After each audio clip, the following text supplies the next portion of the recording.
Bismillahirrahmanirrahim. Assalamualaikum warahmatullahi wabarakatuh.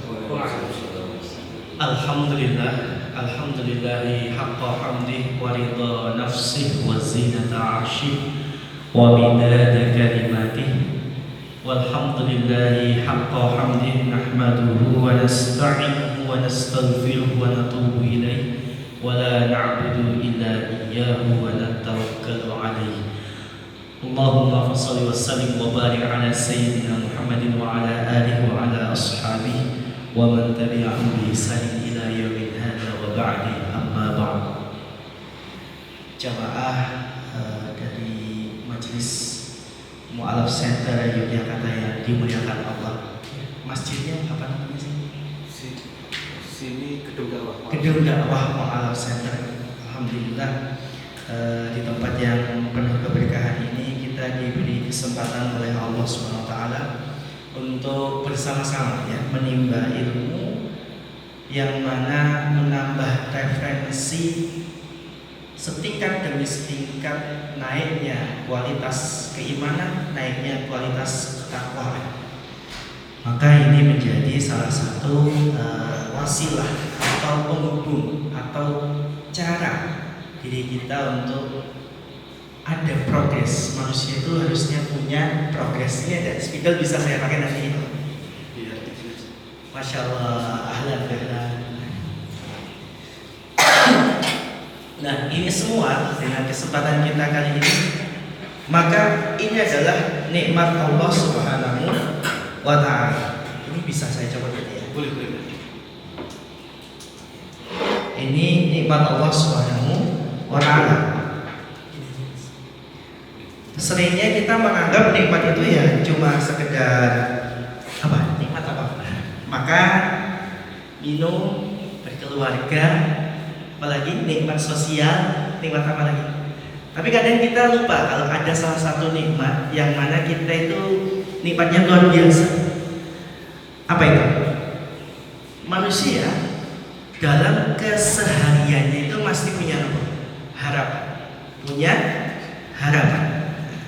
Ada sebagian manusia itu mengharap pada makhluk. Ada manusia yang mengharap pada sesuatu yang itu mereka tidak mungkin atau jarang bisa memberikan ekspektasi itu. Iya, ada. Misalkan kita mengharap pada teman kita akan menjadi teman selamanya, mengharap saudara kita akan berbuat baik sama kita terus. Sayangnya mengharapnya ini kepada manusia seringnya apa? Kecewa, bertepuk sebelah tangan. Nah, ketika kita menghadap dalam suatu majelis berdoa minta Allah pada Allah, ada suatu harapan datangnya kita di majelis ini adalah agar dinilai oleh Allah mendapatkan nilai kebaikan, nilai keberkahan. Maka kalau hadirnya kita di majelis ini mengharap ada nilai dari Allah yang diberikan kepada kita, maka tidak bakal harapan itu bertepuk sebelah tangan. Nah, makanya sebenarnya nikmat yang paling sangat nikmat itu ketika ekspektasi harapan kita dikabulkan oleh Allah Subhanahu wa Ta'ala atau diwujudkan oleh sesuatu yang kita harapkan. Nah, makanya ketika kita berdoa, sejatinya kita sedang menabung harapan-harapan yang nanti Allah bisa saja bukan hari ini, bukan besok atau besoknya, bisa saja Allah ganti dengan nilai yang lain, dengan cara yang lain. Kadangkala kita tidak menyadari, karena ini adalah bagian dari progres takwa. Wa may yattaqillaha yaj'al lahu makhraja. Ketika kita ada setingkat naik lagi ketakwaan pada Allah. Ketakwaan itu apa? Ketakwaan. Ada yang tahu takwa? Yang muslim senior yang takwa apa? Biasanya kalau di sekolah takwa itu adalah menjalankan perintah, menjauhi larangan. Tapi ada sebuah ungkapan yang luar biasa. Suatu ketika sahabat Ubay bin Ka'ab ditanya oleh Umar bin Khattab, apa itu takwa? Maka Ubay ini menjawab puitis ya. Takwa itu adalah ketika engkau berjalan dalam suatu jalan, jalannya ini gelap, jalannya ini bisa bikin kepleset, jalannya ini bisa bikin kita jatuh, jalannya ini bisa bikin kita apa? Ya bahaya lah. Tetapi kita melewati jalan ini dengan hati-hati. Jalan yang dimaksud di sini oleh Ubay bin Ka'ab adalah kehidupan kita di dunia. Ada kalanya kita tempat yang kita jalan ini kan kadang berbahaya. Kepleset ke arah maksiat, kepleset ke arah hal-hal yang terdoliman, fasik, dosa dan sebagainya. Iya. Nah, makanya ketika kita hati-hati, proses hati-hati dalam menjalani kehidupan ini itu dinamakan proses takwa. Iya kan? Proses takwa. Nah, orang menjalani proses takwa itu mesti upgrade. Nah, teman-teman, jamaah semuanya, anggaplah Islam itu adalah sebuah bangunan. Sebagian mungkin jamaah ada yang baru masuk Islam. Intinya ketika dia sudah bersyahadat, berarti dia sedang membuat bangunan pada dirinya. Ya namanya membangun belum tentu sempurna. Iya tidak? Ada kadang-kala jendelanya yang apa adanya, pintunya apa adanya. Nah, kondisi seperti ini akan terus mengalami perbaikan, upgrade, naik, diperbaiki. Oh kemarin jendelanya kayak gini, besok jendelanya diperbaiki lagi. Apa yang dimaksud itu? Oh kemarin tiangnya biasa aja, sekarang tiangnya kokoh. Oh kemarin sholatnya biasa saja, besok sholatnya lebih meningkat lagi. Oh kemarin meninggalkan maksiatnya 50%, sekarang 20%. Itu namanya progres yang ada ketika Islam kita bangun pada diri kita. Ketakwaan ini dinamakan progres, membangun supaya ini menjadi bangunan Islam ini menjadi lebih bagus yang ada pada diri kita. Maka dilihatkan hadir di majelis ini untuk mencari upgrade. Apa sih yang perlu saya perbaiki ketika saya habis ngaji ini dapat ilmu apa? Diperbaiki lagi jendelanya, diperbaiki lagi sholatnya, diperbaiki lagi cara bicaranya mungkin, diperbaiki lagi cara bergaulnya. Terus ada perbaikan. Maka yang namanya muslim itu menuntut ilmu, mencari ilmu itu tidak ada istirahatnya sampai lahdi. Dari lahir sampai dia liang lahat. Maka bersyukurlah teman-teman jamaah Mu'alaf Center ini, Yayasan Mu'alaf Center yang berbahagia ini, kita diberi kesempatan untuk menuntut ilmu. Ustaz kan banyak Ustaz lewat online, banyak kan itu bisa nonton ya. Ada sebagian teman-teman kita tidak diberi kesempatan untuk hadir langsung lewat online, boleh ya, bisa lewat streaming, bisa lewat live ya, live dan sebagainya. Nah, ini harapannya Pak, terus fokus untuk menambah referensi tentang perbendaharaan Islam. Mungkin contohnya kehidupan Rasulullah, mungkin bagaimana Rasulullah bertata keluarga. Ini penting semuanya. Maka hadirnya kita di sini salah satunya mengharap ridho Allah tadi, karena harapan kita pada Allah tidak mungkin bertepuk sebelah tangan, mesti kabul, tapi nggak harus sekarang. Satu itu. Yang kedua adalah upgrade, menaikkan kapasitas ketakwaan dari setiap hari, dari minggu ke minggu, dari bulan ke bulan, menuju ada perbaikan. Kalau sudah diniati itu, insya Allah hadirnya kita di sini ringan, langkahnya kita di sini ringan. Mungkin tadi ada yang terjebak hujan, itu dinikmati, ini dinamika hujan, alhamdulillah diberi keberkahan, dinikmati. Itu merupakan salah satu bagaimana kita mensyukuri nikmat Allah, yaitu dengan hadir dalam majelis untuk thalabul ilmi, mencari ilmu, mencari ridha Allah, dan ada usaha untuk upgrade diri. Semoga hadirnya yang kita di sini maupun teman-teman di online ini mendapatkan maradhatillah, ridha Allah Subhanahu wa taala. Salawat serta salam tercurah pada Nabi Muhammad sallallahu alaihi wasallam, Nabi yang menjadi teladan, Nabi yang menjadi contoh, sehingga ketika kita mengucapkan salam itu adalah sebuah kata-kata cinta. Mengucapkan salawat dan salam kepada Nabi Muhammad sallallahu alaihi wasallam, karena Rasulullah itu lebih cinta kepada kita, gitu ya. Besok akan ada saatnya ketika umatnya Rasulullah belum semuanya hisab atau masuk surga, Rasulullah sampai menunggu, begitu cintanya. Bahkan ketika Rasulullah sebelum meninggal, apa yang paling terngiang-ngiang kata Rasul, ummati, ummati, umatku, umatku. Masya Allah gitu ya. Sampai maka kita hadirnya dalam hal ini perlu ada sholawat pada Rasulullah, itu menunjukkan cinta. Apakah cinta cukup dengan kata-kata? Sering dapat gombalan cinta kata-kata.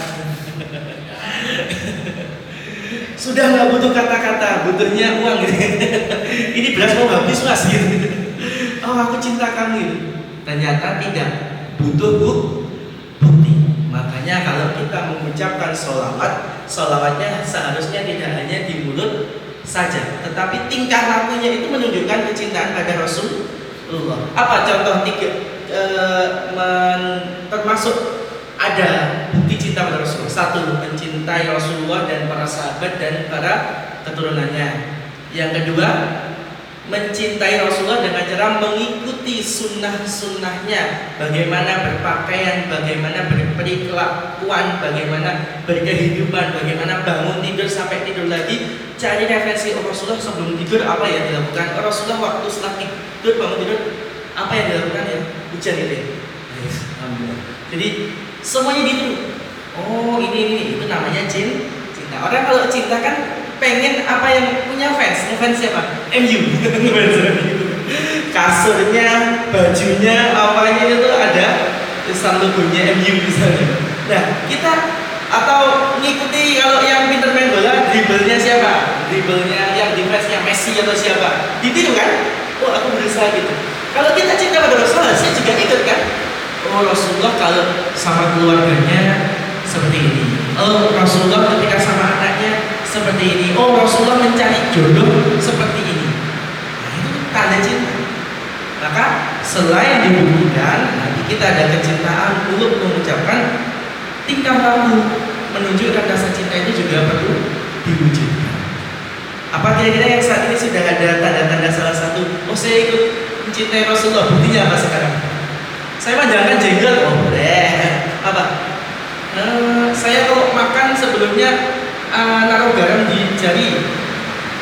Sebetulnya saya jilat. Tahu nggak sunnahnya itu? Ada. Sebelum Rasulullah makan, sering dikira Fadilatul Amal dicelupkan ke garam, terus dimakan sedikit, terus itu baru makan nasi atau baru makan makanan pokok. Nggak ada nasi di sana.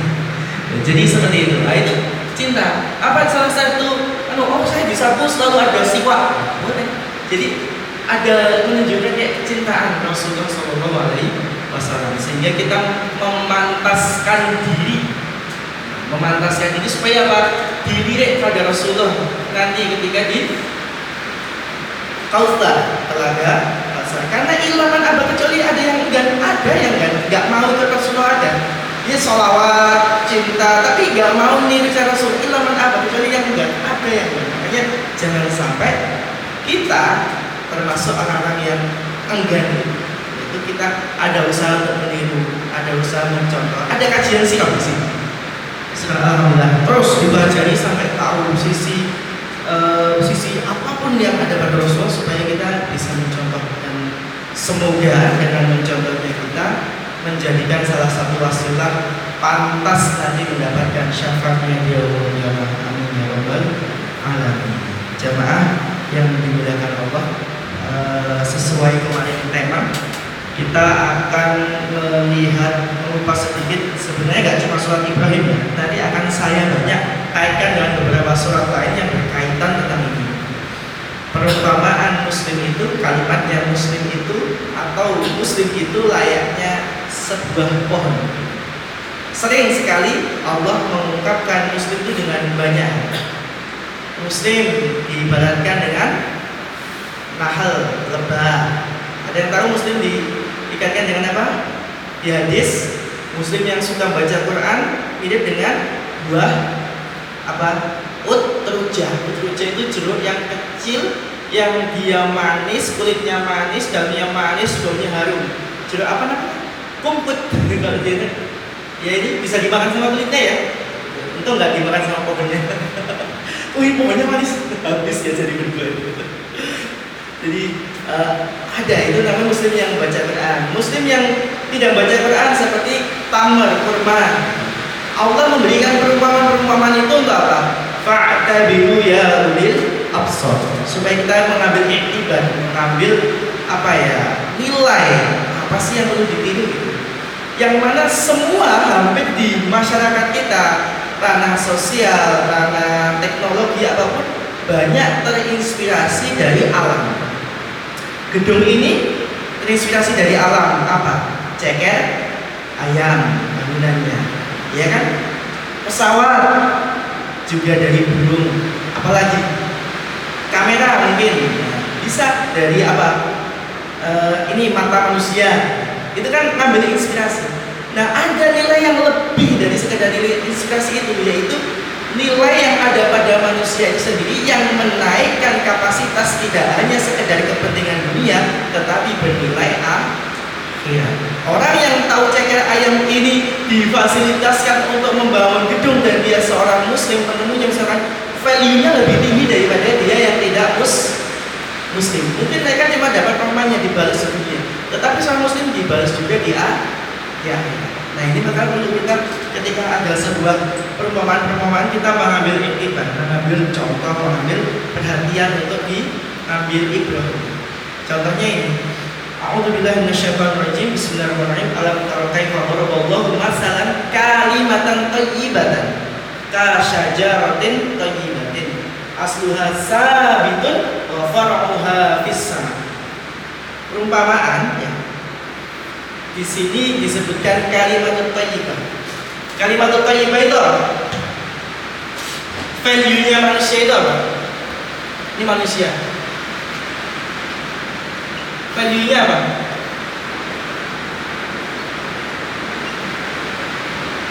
Kalimat syahadat. Kalimat thayyibah itu manusia ketika punya dia seperti ini, kalimat thayyibah. Sebelum kita bahas soal ini pohon, ternyata banyak agama-agama baik Samawi maupun yang penyembah pagan-pagan itu banyak menggunakan inspirasi pohon Yggdrasil, pohonnya Yahudi yang ada cabang-cabangnya yang jadi simbol seperti ini, itu pohon. Banyak lagi, apalagi banyak yang menggunakan pohon karena saking luar biasanya pohon itu. Pohon, kalimat thayyibah yang ada pada manusia ini menghujam asbah. Dia sabitun, letak kokoh sampai menghujamnya itu dalam gitu, akarnya dalam. Nah, ini adalah tauhid. Akidah. Ini sampai dalam sini. Wa far'uha bisama, cabang-cabangnya, daun-daunnya ke langit. Nilai dari ini menghujam ke bumi, tapi value-nya, nilainya sampai ke langit. Maksud langit sampai ini apa? Menuju mendapatkan balasan dari Allah. Orang menyebutnya sering pahala. Value-nya. Nah, ini yang menjadi jembatan kekosongan manusia. Kekosongan gimana? Contoh mungkin budaya orang Jepang. Pernah lihat film-filmnya orang Jepang yang misalkan anime. Anime, tahu anime ya? Kartun. Atau film-film apa? Sekarang trennya adalah isekai. Isekai itu apa? Isekai itu apa? Jangan dulu. Isekai itu apa? Dia pengen ketika mati berada di suatu tempat yang lebih indah gitu. Kalau enggak dia mau pindah itu apa namanya? Transportasi. Teleportasi ke tempat lain yang dia lebih indah karena dia telah melakukan kebaikan. Kenapa mereka sering membuat seperti itu? Karena konsep kehidupan mereka, konsep agama mereka tidak mengenal balasan menuju ini. Tidak mengenal balasan. Berbuat baik aja. Orang-orang yang rasionalis kayak gitu, mereka juga berbuat baik aja. Maka nuraninya, hati yang paling dalam pada dirinya Masa saya cuma kayak gini aja baik, cuma aja kayak gini aja, nanti saya dibully, nanti saya dicelakai karena saya terlalu baik, gitu kan? Karena mereka nggak tahu konsep tentang adanya apa? Balasan di hari akhir, di yaumul qiyamah, dari balasan dari Allah Subhanahu wa Ta'ala. Sehingga mereka bingung, akhirnya apa? Mereka melampiaskan pada karya-karyanya ada dunia lain untuk mereka untuk mendapatkan balasan kebaikannya. Karena apa? Konsep mereka yang rasionalis itu, yang semuanya harus dibikin logis itu, tidak ada balasan. Ya udah, buat aja, nanti hasilnya uang, hasilnya karir naik dan sebagainya. Sehingga mereka nurani, mereka menolak. Enggak, pasti ada balasan gitu. Tapi mereka nggak nemu ada agama yang luar biasa untuk konsep ini. Maka sebenarnya Islam memberi bab ini sebuah apa ya, konsep yang luar biasa sempurna. Nah, makanya ini penting. Nah, ini perumpamaan Muslim seperti ini, seperti pohon. Ketika dia beramal, dia punya akidah yang kokoh, akan menaikkan segala apa yang dia kerjakan di sini, tengah-tengah sini, mendapatkan pahala karena dia punya nilai akidah, kalimatun thayyibah. Nah, kita loncat lagi ke sebuah surat Al-Hadid ayat 20. Surat Al-Hadid ayat 20. Sudah yang bisa baca Quran? Kita bacakan ya. I'lamu a'udzu billahi minasy syaithanir rajim. Bismillahirrahmanirrahim. I'lamu annamal hayatud dunya la'ibun wa lahun wa zinatun wa tafakhurun bainakum wa takathurun fil amwali wal aulad. Ada sebuah i'lamu, ketahuilah wahai manusia, annamal hayatud dunya la'ibun, sesungguhnya perkara kehidupan dunia ini hanya sekedar permainan. Maaf, jangan buat dalil untuk anak gamers ini. Oh, ini game dalilnya apa? Ini yang kamu kayak Al-Hadid ayat 20. Ini dunia adalah permainan, saya main game ini dalilnya ada. Bukan itu yang dimaksud ya. Ya mungkin nanti kalau permainan itu menjadi sebuah, ya hidup ini kan permainan. Kenapa bisa disebut permainan? Kenapa bisa disebut permainan? Manusia dalam dia berinteraksi dengan manusia lainnya akan timbul saling membutuhkan. Mas siapa? Masih sama. Mesti akan butuh dengan yang lain untuk saling membantu. Dalam saling membantu ini ada nilai transaksional. Ketika dia ada transaksional, maka akan mendapatkan keuntungan, saling mendapatkan keuntungan. Ketika saling mendapatkan keuntungan, dia akan menjadi peran. Oh, saya perannya adalah seorang pedagang. Oh, saya perannya adalah kepala desa. Nah, itu namanya peran ini adalah sebuah permainan. Sebenarnya permainan sih. Mentoknya apa? Permainan itu apa? Permainan itu mentoknya apa? Nanti ada apa? Tingkatannya kan? Ada tingkatannya kan? Ya. Pedagang tingkatannya nanti bisa naikkan omset, bisa apa? Itu tingkatan permainan kan? Pejabat ada tingkatan-tingkatannya. Ya, eselon 1, eselon 2, apalagi jadi presiden. Ya kan? Ada tingkatannya. Itu permainan. Yang namanya permainan tidak boleh ngoyo. Ngoyo itu apa? Bahasa Jawa itu ngoyo itu mati-matian untuk mendapatkan itu, sampai menghalalkan segala cara. Kenapa nggak boleh kayak gitu? Karena tadi hidup ini yang pasti itu adalah apa? Kematian. Hidup yang pasti adalah di sini nanti kematian, yang nanti akan mendapatkan balasan. Hidup yang pasti itu kematian. Bisa dipastikan kandidatnya besok mau jadi apa? Belum kan? Tapi kalau mati pasti ya? Pasti.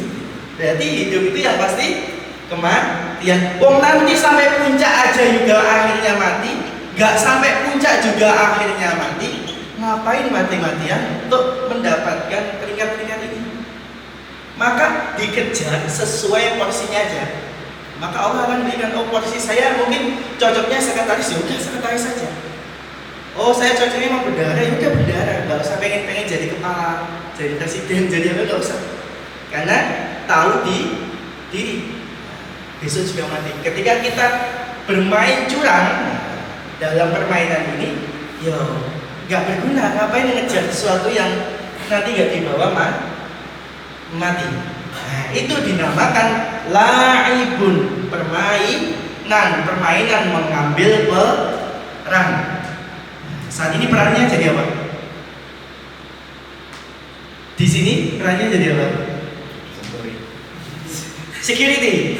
Peran itu peran. Maka pakailah peran itu dengan sebaik-baiknya. Perannya apa sekarang?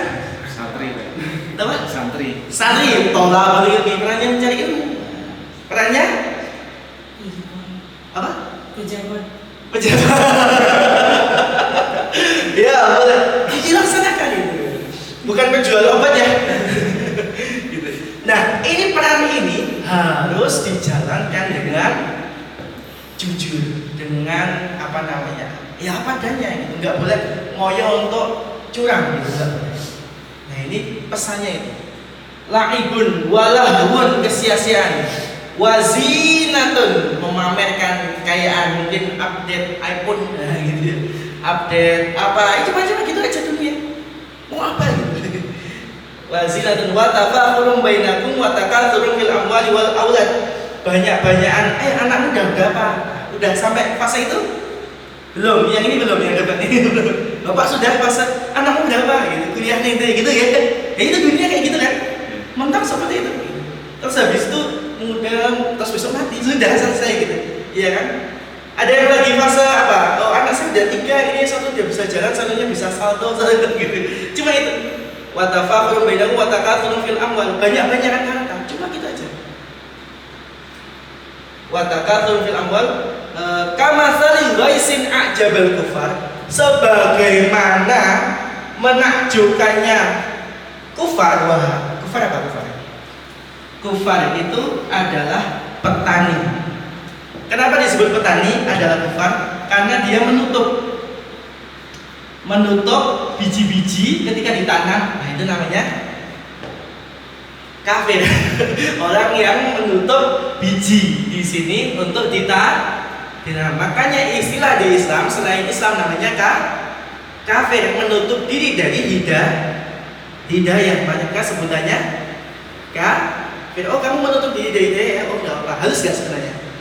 Tapi kalau muslim adalah artinya selamat, kasar ya artinya. Non muslim, kamu tidak selamat gitu.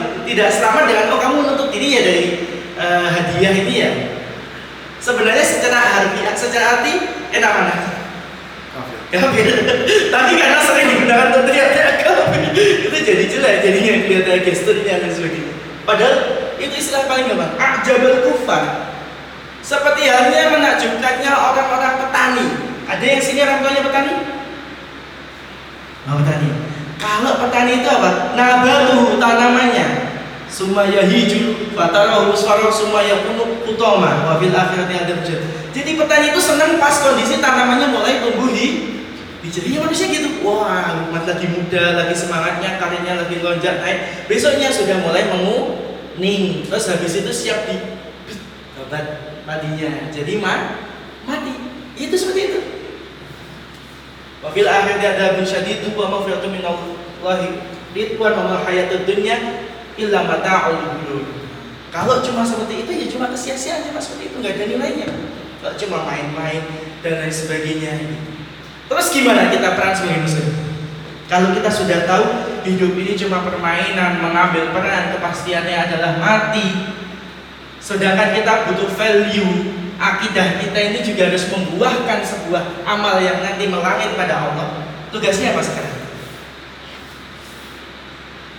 Tugasnya apa? Sudah tahu tugasnya? Setelah bersyahadat tugasnya tahu nggak? Sholat. Benar. Ya, kalau hidup ini cuma mati akhirnya, maka kita harus memastikan peran kita adalah peran yang terbaik. Tulis, masnya punya cita-cita mati umur berapa? Belum pada punya cita-cita mati? Harus tulis ya. Ya nanti Allah mau potong ya nggak apa-apa, Allah mau lebihkan berarti kan bonus. Mau potong ya. Kita biar tahu tujuannya. Ini kita hidup ya. Kita besok akhirnya akan mati. Sekarang usia berapa rata-rata? 21. Mau hidup sampai umur berapa? Ya, cita-cita dulu lah, nanti Allah yang berapa? 30. Oh, cuma itu. Ini banget. Berapa? Yang maksimal berapa? 31 lah, 31. Mau hidup berapa? 50 nggak apa-apa. Ya 50. Rasulullah itu sampai 63 ya. 63, rata-rata 63. Alasannya kenapa cuma sampai 50? Enggak kuat. Catat ini nggak apa-apa. Catat. Nggak kuat dalam macam-macam. Berarti kita perlu uraikan. Ya, 20 menuju 50 masih ada 30 tahun. Cita-cita jangka panjang, tujuan utama jangka panjangnya adalah setiap 15 tahun. Setiap 10 tahun berarti. Berarti masih ada 5 tahun, 5 tahun. 5 tahun pertama dari sekarang mau apa? 5 tahun sekarang dari sekarang mau apa? Kuliah. Terus apa lagi? Kerja. Kuliah kerja. Targetnya itu harus punya tujuan ini. Kuliah. Terus apa yang value nanti mau dipertanggungjawabkan kepada Allah 5 tahun ini apa aja? Kuliahnya misalkan saya jurusan apa yang ada nilai dakwahnya, nilai mensekuman pada Islam. Saya sambil kuliah organisasi Islam mungkin ada? Mungkin itu? Nah boleh tulis. Nah harus punya tujuan. Kenapa perlu tujuan? Kenapa kita perlu tujuan hidup? Karena kalau setiap kita punya tujuan hidup, kita tidak akan terjebak tujuan hidup orang lain, template hidupnya orang lain. Ada sebagian orang yang sekarang saat ini sudah kantoran kerja sampai jadi eksekutif muda bingung. Oh, kamu sekarang nggak tahu ya, ini cuma ikut-ikut temen aja. Ada yang kuliah tiba-tiba salah jurusan gitu. Kamu kuliah apa? Ya nggak tahu, temennya kuliah ikut aja. Padahal dia punya potensi di luar kuliah misalkan. Kenapa? Karena cuma ikutan. Kita ikut-ikutan karena dia tidak punya tujuan. Kalau kita punya tujuan, nggak bakal ikut template orang lain. Contoh, ketika kita nggak punya tujuan, akan namanya FOMO ya. Jangan sekarang FOMO, ikut-ikutan. Temennya upgrade iPhone 15. Gusar ya, aku punya uang kayaknya tinggal kurang 2 juta lagi. Mau cari uang lagi ya buat beli. Padahal dia nggak butuh pada saat itu.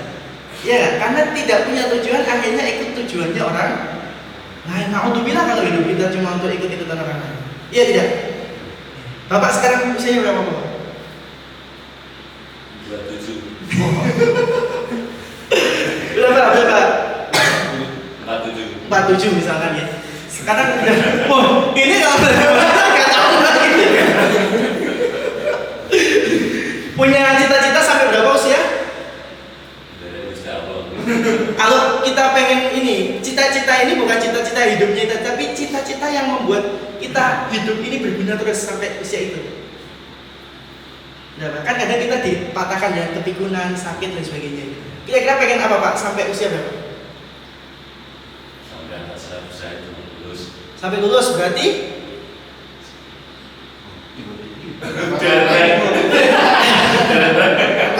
Apa?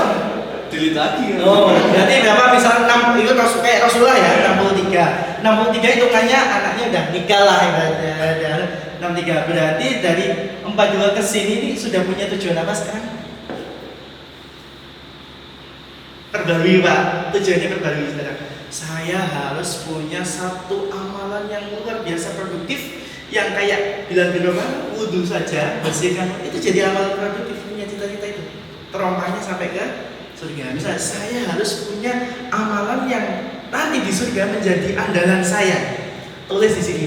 Oh misalkan saya punya anak yatim 3. Anak yatim ini nanti akan menjadi dai misalnya. Boleh. Dari sekarang harus tulis. Kalau nggak nanti cuma ikut Pak. ini bagi pensiun ya wes ikut sama orang yang lain juga pensiun, selesai gitu aja. Dan itu akan kita itu nanti di hadapan Allah yang lainnya keren loh, jihad meninggalnya ini, tapi kan kamu apa nggak tahu ya gitu kan keren-keren gitu Pak. Jadi minimal kita punya cita-cita. Belum ada kata terlambat untuk cita-cita. Meskipun sudah 47 tahun, masih ada berapa tahun kalau dihitung sama Rasulullah 63 30 tahun ya, sekitar 30-an ya, 20-an, masih ada 20 untuk menentukan pengen punya. Karena kalau kita sudah punya ketentuan kita mau segini umurnya, ketika nanti sisa masih sampai 80 masih hidup, itu berarti bonus dari Allah, pakai buat lagi cita-citanya supaya tidak asal hidup begitu ya. Oh saya cuma ikut ini, cuma kayak gini, kasihan nanti nggak punya tujuan. Harus punya tujuan. Berapa usianya? 40 rencana mau sampai berapa? Setengah sih seumuran Nabi gitu. Kenapa sampai segini mau nikah lagi? Sudah produktif. Sudah Produktif. Sudah tidak produktif dalam kacamata siapa? Kacamata itu. Kacamata umum. Berarti kan template umum kan ya? Kalau di hadapan Allah ada nggak sesuatu yang bisa produktif sampai usia itu? Ada. Pakai itu untuk jadi itu jual, tulis ini produktif di mata Allah. Supaya tidak ikut-ikutan. Ini masnya berapa? Sekarang usia 18. Pengen sampai berapa? 51 aja. 51 aja. Oh pada ini anak muda sama sekarang ada apa ini? Ini ada apa ini? Gak kuat lagi. Apa lagi? 51. Ini ada fenomena apa ini? Jangan-jangan anak muda sekarang pengen cepat selesai. Iya, yang kita lihat itu memang anak Gen Gen Z. Gen Z semua ini dua ini. Ini ada fenomena, ini perlu diteliti nih. Ada yang masih disertasi atau skripsi. Kenapa anak muda pengen hidupnya cuma sekitar segitu gitu. Nah, itu perlu diteliti juga. Nah, ada cita-cita apa? Cita-cita mau kok Gen Z. Tahan hidup. Harus punya supaya tidak ikut-ikutan orang lain. Tadi karena Allah pasti akan saatnya kita dikasih fasilitas banyak. Fasilitas sehat yang bagus, prima. Fasilitas misalkan keuangan yang bagus. Kalau kita nggak punya tujuan, bingung. Akhirnya punya uang ya, naudzubillah tuh mudah-mudahan maksiat bahkan.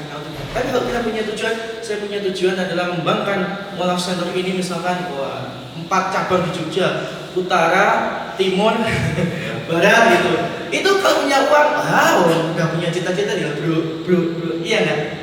Karena punya cita-cita. Makanya sebenarnya tujuan kita hidup itu sekarang harus punya tujuan ini yang ada value nilainya nanti di akhirat. Bisa dibuat per 5 tahun, bisa dibuat per 10 tahun, per 15 tahun. Terus habis itu dievaluasi. Sebenarnya seperti itu hidup itu. Ya. Biar tidak cuma ikut template orang lain. Ini penting seperti ini untuk merangkai diri kita. Karena kalau enggak ya, wa mal hayatud dunya illa mata'ul ghurur. Ya kita akan ketipu. Karena dunia ini ya cuma kesenangan yang menipu, habis itu sudah mati. Oh kok udah tiba-tiba udah tua. Makanya kadang ada orang yang ngomong nggak nyangka ya tiba-tiba udah tua. Nggak nyangka ya, karena dia nggak planning. Jadinya tiba-tiba, semua tiba-tiba, nggak nyangka tiba-tiba anaknya udah menikah. Nah tiba-tiba, kalau ya di planning semua akan terkesan tiba-tiba. Maka doa kita adalah ya Allah, Allahumma barik lana umurana. Berkahilah umur kami. Kenapa masyarakat pada saat ini dikasih fasilitas sudah ada motor untuk cepat, tapi masih sering terlambat. Dikasih komunikasi HP dan sebagainya, tapi masih salah paham. Kenapa juga kadang di bank cuma bim dan sebagainya. Dan kayak kurang waktunya, keberkahan waktunya hilang. Tapi kalau kita lihat orang-orang tua zaman dahulu, yo naik sepeda, makan, nggak ada yang terburu-buru kayaknya loh. Zaman sekarang aja yang terburu-buru semua gitu. Ya, karena keberkahannya hilang. Kenapa keberkahannya hilang? Tidak punya planning. Yang kedua, tidak meminta kepada Allah keberkahan untuk waktu itu. Sehingga naudzubillah, semoga kita terhindar dari yang namanya hilangnya berkah dalam waktu itu. Kalau kita berdoa, Allahumma barik lana Maka ya Allah berkailah kepada kami, sekalipun itu pendek kalau berkualitas nggak apa-apa ya Allah, daripada panjang nggak berkualitas. Tapi panjang berkualitas juga apa? Ya, pengennya panjang dan berkualitas. Itu dulu. Atau mungkin mau apa namanya? Kita tanya jawab ya? Atau boleh ya? Atau kalau mau saya tambahin materinya tentunya. Ini nggak pusing nggak ya? Aduh maaf saya marah-marah. Gitu. Jadi monggo kita buka tanya jawab dulu. Ada yang mau tanya? Silahkan. Terkait ini, saya harus planning gimana biar saya nanti maksimal ya, planning terus uraian. Ada yang mungkin bingung mau planning, misalkan usia mau haji 45 atau 50 ya. Kenapa saat ini belum bisa haji? Tulis dulu. Kenapa? Tuh jujur aja sama diri, kenapa nggak bisa haji sekarang besok umur ini gitu. Kenapa masih takut untuk haji misalnya? Kenapa misalkan masih? Gak ada uang. Tulis aja uang gitu. Terus apa lagi? Uang lagi. Kenapa gak ada uang? Misalkan UMR Jogja gitu. Oh ya Jogja belum mencukupi. Tulis aja. Apalagi kenapa permasalahannya uang? Takut. Takut apa Pak? Takut terbang. Takut? Terbang. Takut Pesawat. serius? Kan banyak sih kayaknya. Oh ada takut terbang. Naik kapal nih. Takut terbang. Terus apa lagi?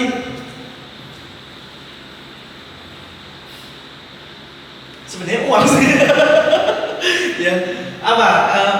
Maka kita selesaikan satu-satu. Oh bisnis macet misalnya. Nah maka yang kita selesaikan itu bukan ketakutan untuk hajinya, tapi selesaikan ininya dulu. Dilihat satu-satu. Oh saya saat ini kerja dengan hasil UMR Jogja, maka saya harus menambah skill lain yang bisa mendapatkan. Misalkan titip gorengan yang angkringan, mungkin 5 angkringan dulu, kan bisa. Titip cemilan di angkringan, sekarang 5, besok 10 angkringan, 20. Nah itu bisa kan? Bisa. Tapi kan kadang ada, itu kan ketakutan dulu. Jangan takut itu kan cuma bayangan sebenarnya. Jangan takut, jalankan dulu gitu. Orang kenapa kadang terjebak dalam apa ya, cuma mikir aja terus habis itu nggak bisa diamalkan. Karena begitu ada pikiran langsung ditimbun sama ketakutan. Kok nggak payu biaya? Dijalankan dulu Pak. Saya dulu itu memutuskan untuk misalkan resign dari kerjaan itu ada ketakutan, tapi ketika dijalani ya sudah sih nggak masalah sih. Mesti Allah kasih rezeki kok gitu. Kalau kita buka ulang, makanya saya kadang disebut kayak Ustadz kopi karena ya saya nyambi ada jualan kopi gitu. Tapi alhamdulillah lewat kopi itu misalkan homestay pesen kopi, karena saya kopinya nggak kopi panggilan misalkan pesen kopi. Ya kita buka keran-kerannya rezeki itu. Jangan terjebak pada satu saja yaitu apa UMR misalnya. Jangan terjebak itu. Buka keran-keran sebanyak-banyaknya. Insya Allah nanti Allah akan ngasih kok. Nggak harus semuanya naik semua nggak. Yang penting itu nanti bisa dimasukin untuk ini. Misalkan apa jualan apa gitu yang bisa dititipkan apa itu nanti bisa.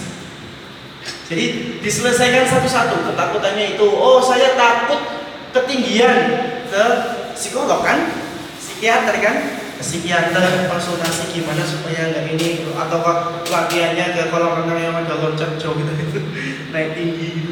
Itu diselesaikan satu-satu sehingga nanti insya Allah mudah. Kalau bisa mulai dari sekarang tuh kalau memang cita-citanya haji, jangan tergiur program-program murah dulu. Saya ya Allah pengen haji tanpa antri, pengen tulis aja. Kenapa harus takut kalau mau bermimpi? Kan kita sedang takut karena apa? Realitas di masyarakat kadang nggak sesuai, tetapi kadang Allah ngasih itu nggak harus sesuai realitas masyarakat. Tiba-tiba misalkan karena kita punya amalan khusus ngajar TPA dan sebagainya, tiba-tiba diundang kerajaan Saudi untuk haji, kan kita nggak tahu. Kayak misalkan di Jakarta mereka punya program kayak gitu dan sebagainya, kan kita nggak tahu. Makanya sekarang dilihatin, saya kalau dikasih kemampuan haji, kalau umrah dan sebagainya nanti haji. Harus punya keyakinan. Kira-kira mau haji umur berapa? Tulis sekarang harus punya pikiran itu.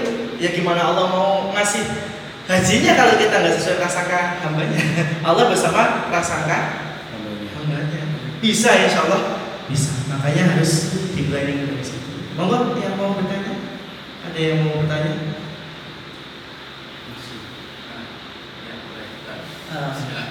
Mungkin sedikit tips untuk teman-teman yang sedang menghadapi quarter life crisis yang kita lihat ini ya. Ada yang sampai sekarang masih di umur 20-an sekian gitu, tapi nggak bisa nentuin cita-cita. Dan ini kan nggak ini ya, nggak umum ya, umum kita lihat seperti itu. Terus gimana sih kiat-kiatnya kita biar bisa menentukan cita-cita? Dan sebenarnya dari umur berapa sih sebenarnya kita harus menentukan cita-cita itu? Oh, oke ya. Jadi ada bisnismen namanya Mas Reza. Dia yang kemarin viral nikah sama artis Peggy Melati Sukma. Reza itu dia punya peternakan di Australia atau New Zealand? New Zealand. Tahu apa yang dilakukan orang tuanya zaman dulu? Orang tuanya dulu ketika anak ini sudah mulai balik, sudah mulai paham ya. Kan manusia itu ada balik sama akil balik. Dipastikan orang tua ini, kalau punya orang tua ya bapak ya atau yang lain, mendidik, membimbing anak ini ketika dia balik, akilnya juga balik, akalnya juga balik. Maka kalau pengen ada program di mana mau alaf ini, kalau bisa ada program ini apa wisuda akil balik. Akil balik, karena belum tentu ada yang usianya 35 belum akil balik. Pemikirannya masih kekanak-kanakan gitu. Semuanya kayak busuk, gak ada perhitungan, gak ada komitmen, ada gitu. Kenapa? Karena gagal diantarkan menuju akil balik sama orang tuanya sebelumnya. Maka ada program ini untuk apa ya? Latihan komitmen, latihan tanggung jawab, itu ciri-ciri akil balik. Nah, begitu akil balik ditanyain kamu suka apa? Saya suka ternak. Saya suka melihara. Maka sama orang tuanya diseriuskan di situ. Dia nggak ikut template untuk sekolah SMA di sini dan sebagainya. Dibawa dia ke New Zealand gitu sampai kuliah di sana. Dan dia di sana mendapatkan tempat. Nah, itu namanya apa? Gali potensi, cari koneksi. Gali potensi, cari koneksi. Maka kalau potensi ketemu koneksi, itu rezeki namanya.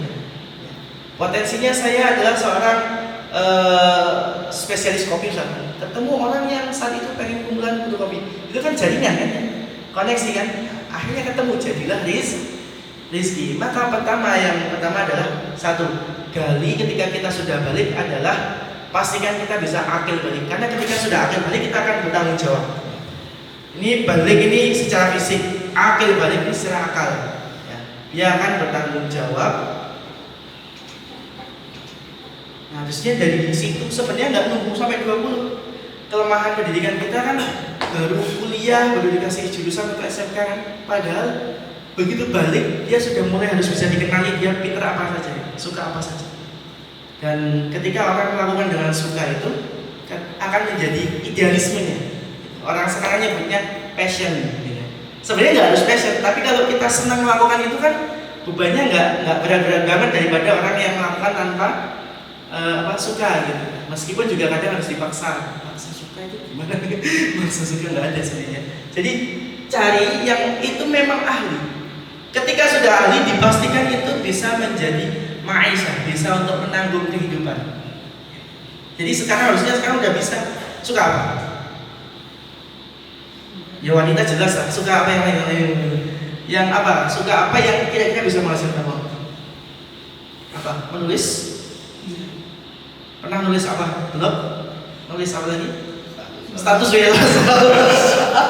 Oh bisa jadi tukang copywriting yang tulisan cuma 3 baris tapi bisa mancing orang untuk bimbingan, copywriter kan? Sudah pernah gali potensinya? Ikut pelatihan nulis? Ikut, harus ikut itu untuk dinaikkan kapasitasnya. Kenali dulu, terus digali, terus ikut pelatihan, ikut apa yang berkaitan dengan nulis, deket-deket sama penulis. Terus apa? Suka minta, ini saya nulis ini tolong koreksinya dong supaya naik. Saya deket sama orang kopi, gak perlu pelatihan, kadang kasih ilmu gratis. Ya itu seperti itu, deket-deket sama orang. Nulis ya. Mulai sekarang besok cari orang penulis-penulis di Bantul. Banyak kok penulis di Bantul, penulis Muslim gitu. Tulis cari. Ada lagi punya potensi apa? Sudah kenali belum? Kenali diri enggak? Mas. Nah, punya potensi apa?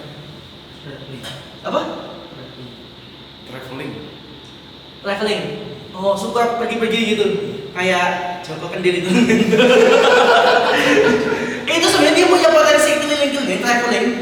Tapi karena dia terkendala budgeting, terkendala lingkungan yang membawa dia, oh nggak harus, dia punya template sendiri, nggak ikut template. Kalau template orang lain kan dia ikut apa namanya pakai wisata, enggak, dia pakai template sendiri, akhirnya jalan kemana-mana. Nah, dia sebenarnya sudah merdeka secara ini apa style dia. Wallahu alam secara akal ya Allah yang tahu lah. Tapi kalau secara keinginan, cita-citanya dia udah merdeka. Kan kita yang sering terjebak, nggak enak mau ini nanti apa kata orang. Dari zaman dulu, nggak enak kalau nggak PNS misalkan. Jalankan. Apa yang sudah mulai dekat dengan traveling saat ini? Pernah bukan open trip belum? Open trip kemana? Open trip Muslim gitu? Nah, cari yang ada nilainya itu. Open trip yang dia setiap waktu sholat bisa mampir. Oh, itu bagus kan? Belum ada kan? Seringnya orang ngabaikan itu. Apa tujuannya? Biar gak burning itu biar gak pusing di jalan terus. Tulis itu. Jadi yang pernah kemana saja yang menjadi agenda traveling? Belum. Catat mulai dari sekarang, cari tujuannya, tulis. Nanti Allah insya Allah yang akan bantu. Nah seperti itu. Caranya cuma seperti itu, simpel sih. Gitu. Cari sub-subnya. Nulis ya, cari pelatihan. Cari grup-grup penulis di Facebook, ya kan? Grup penulis. Sekarang banyak aplikasi penulis. Aplikasi apa namanya? Yang Gramedia itu ada yang nulis dapat uang. Deketin. Jangan berhenti dinulis status WhatsApp gitu. Novel gitu boleh gitu. Apa namanya? Komunitas bisa menulis ini. Travel saya pernah tahu ya, karena saya sebenarnya nggak suka perjalanan. Saya termasuk orang yang nggak bisa jalan-jalan jauh banget itu untuk cuma sekedar wisata nggak bisa. Tapi kalau ada tujuan yang pasti itu saya mau ya. Jadi memang tidak semua orang bisa seperti itu. Jadi harus seperti itu ya. Digalinya seperti itu. Dicari sub-sub yang bisa mendukung potensinya, dikenali terus cari sub-sub yang mendukung potensi. Itu aja. Dan yang dipastikan latihan akil balik, latihan punya tanggung jawab, latihan memegang komit supaya tidak telat akil baliknya. Baru 40 baru akil balik, kasih anak-anaknya udah gede, siapa yang nganter anaknya akil balik, bapaknya belum akil balik. Jadi seperti itu. Meskipun kadang dia dijadikan akil balik sama realitas kehidupan yang keras misalnya, langsung akhirnya timbul. Tapi naudzubillah kalau misalkan tidak berhasil, jadi masalah beban di masyarakat. Seperti itu, oke? Gitu. Yang lain? Yang masih bingung apa? Saya masih heran kenapa kok pada ini umur 50 kenapa? Nah itu. Apa ketemu Dajjal?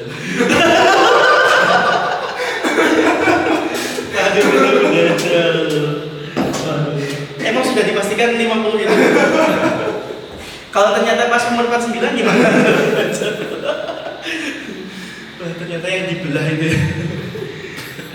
Jadi gak usah takut. Ya, ketakutan itu cuma bayangan. Harus dihadapi. Nah itu latihan akil balik kayak gitu, melawan ketakutan. Contoh tanya bapak yang sudah 40 tahun, gimana pak menghadapi itu pak? Ketakutan dijalani aja ya pak. Takut nikah, ya nikah.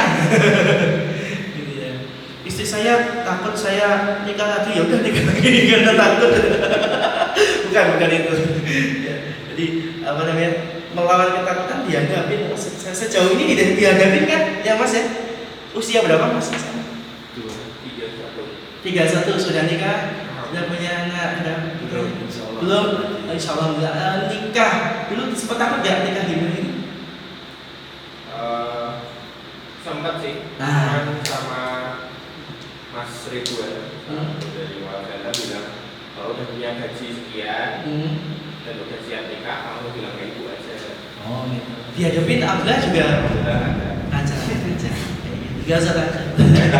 Kalau ibu ridho, insya Allah ada jalan. Betul gitu. Jadi seperti itu. Jadi hidup tuh simpel kok, Om. Cuma laibun permainan mengambil peran. Tapi hakikatnya bahwa kita aslinya adalah seorang muslim yang sabitun akidahnya. Sudah belajar akidah tauhid ya? Itu sudah mengucap, sudah pasti ketika amalnya ini berbuahnya luar biasa. Maka kalau orang Jawa itu dulu ada sholawatan. Ada yang orang Jawa ini Jawa ya? Bapak Jawa nih. Pernah dengar sholawatan ini?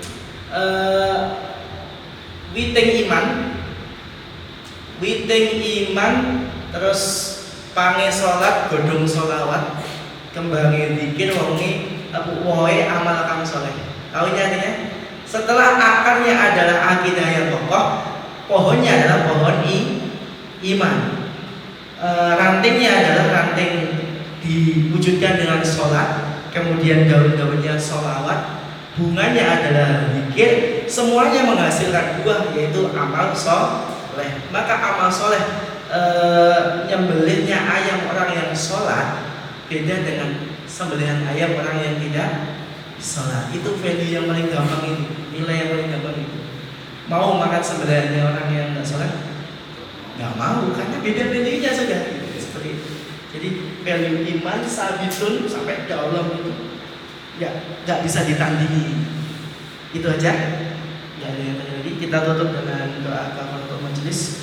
Subhanallahumma wa bihamdika asyhadu an la ilaha illa anta astaghfiruka wa atubu ilaik. Semoga Allah ridhai kita, memaksimalkan dan mengupgrade kemampuan dan potensi kita menjadi lebih baik di hadapan Allah Subhanahu wa taala.